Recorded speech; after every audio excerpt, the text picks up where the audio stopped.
Let me ask you something right out of the gate. What if I told you that Star Trek already quietly set up the next big show, and then they just haven't pulled the trigger? Because I honestly feel like that is what happened with Picard Season 3. We may have some spoilers on this, so spoiler alert if you have not seen the season finale of Picard Season 3. This is your warning. Welcome to the channel, everybody. Jimmy, your Chaos. Star Trek Legacy.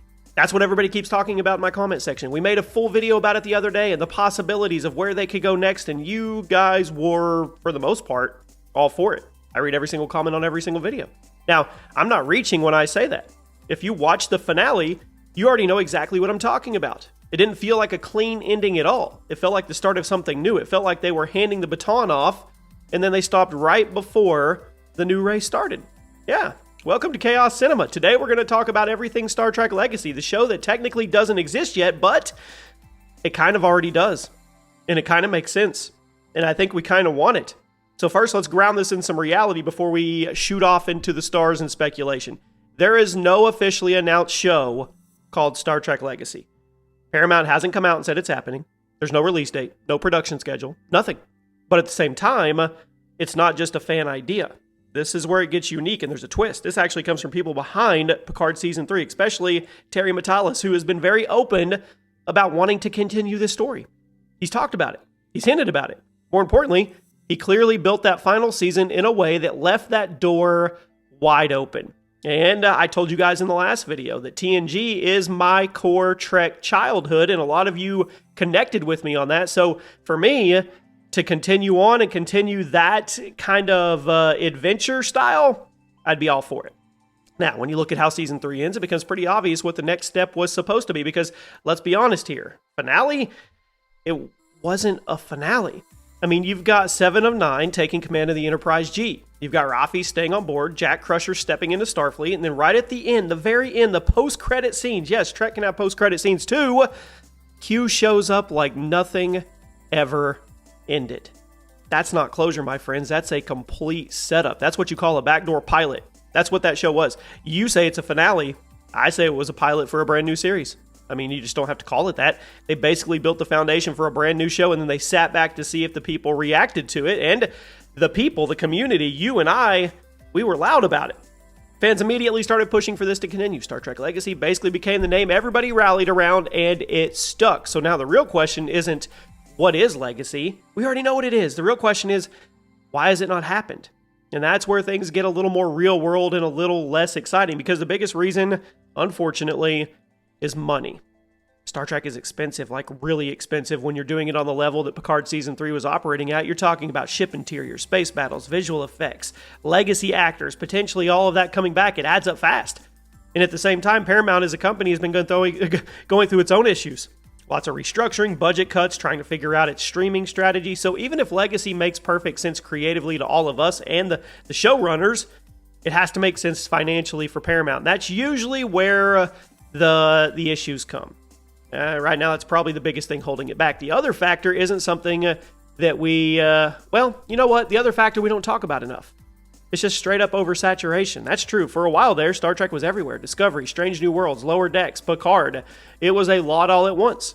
And the studios always get nervous when a franchise starts putting out too much because people start to check out. Remember what happened with Marvel and Disney Plus in the COVID time? Yeah, we got a lot of spam. So what they've been doing lately is pulling back, focusing on fewer projects, trying to make each one hit harder instead of just flooding everything. And unfortunately, I think Legacy might just be caught in that pulling back pause right now. But here's the thing.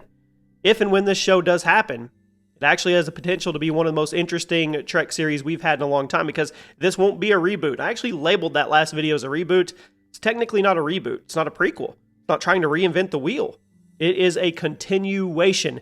And that is something that Star Trek hasn't really leaned into properly for a long, long time. You've got 7 of 9 as captain, which already brings a completely different energy to the bridge. She's not Picard. She's not Kirk. She's not trying to be either of them. Then there's a ton of story potential in just how she commands and how she leads. Then the biggest part of it, the most important piece, is Jack Crusher. He connects everything. He ties back to Picard. He represents the future. And with the whole Q angle, he opens the door to stories that could go way bigger than just traditional Starfleet missions. And that is where I really want to focus on Q for a second, because that final season, or that scene in Picard Season 3, the post-credit, it wasn't a cameo. It wasn't just a nod to you and me. That was 100% intentional. If you know anything about Q and his history with Picard, he doesn't do anything random. Q has always been more than just a character. He's not really a villain. He's not really a hero. He's more like a force that shows up when humanity needs to be tested, or at least he thinks they need to be tested, all the way back to the Next Generation. The very first time we met him, he put humanity on trial. Not just Picard, he put the entire human race on trial. And throughout the entire series, every time Q shows up, he's pushing Picard. He's forcing him into situations that make him grow, that challenge how he thinks, how he leads, how he sees himself.